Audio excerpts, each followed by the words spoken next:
ನೋಡಿ, ನನಗೆ ಯಾವುದೇ ಪರಿಚಯ ಇರಲಿಲ್ಲ. ಅವರು ನನ್ನ ಕ್ಷೇತ್ರದಲ್ಲಿ ಇದ್ದಿದ್ದರಿಂದ ನಾನು ಯಾವುದೋ ಒಂದು ಕನ್ನಡ ರಾಜ್ಯೋತ್ಸವ ಕಾರ್ಯಕ್ರಮಕ್ಕೆ ನನ್ನನ್ನು ಇನ್ವೈಟ್ ಮಾಡಿದ್ರು. ಆ ಕಾರ್ಯಕ್ರಮಕ್ಕೆ ನಾನು ಹೋಗಿದ್ದೆ.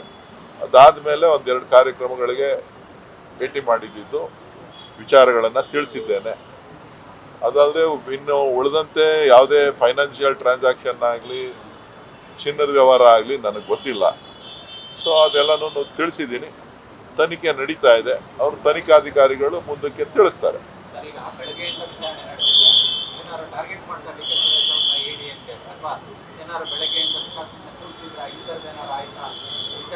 ನೋಡಿ,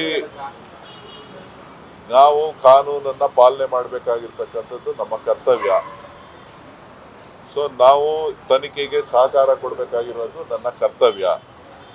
ನನ್ನ ಹೆಸರಿನ ಮೇಲೆ ದುರ್ಬಳಕೆ ಆಗಿರೋದ್ರಿಂದ ಸೊ ಕೆಲವೊಂದು ವಿಚಾರಗಳಲ್ಲಿ ನಾನು ಅವರಿಗೆ ಸಹಕಾರವನ್ನು ಕೊಡಬೇಕಾಗ್ತದೆ. ಆ ಒಂದು ನಿಟ್ಟಿನಲ್ಲಿ ಎಲ್ಲ ಪ್ರಶ್ನೆಗಳಿಗೆ ಮಾಹಿತಿಯನ್ನ ಕೊಟ್ಟಿದ್ದೇನೆ.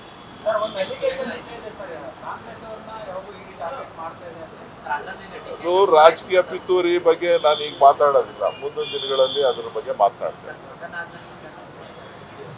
ನೋಡೋಣ, ತಲೆ ಕೆಡಿಸ್ಕೋಬೇಕು.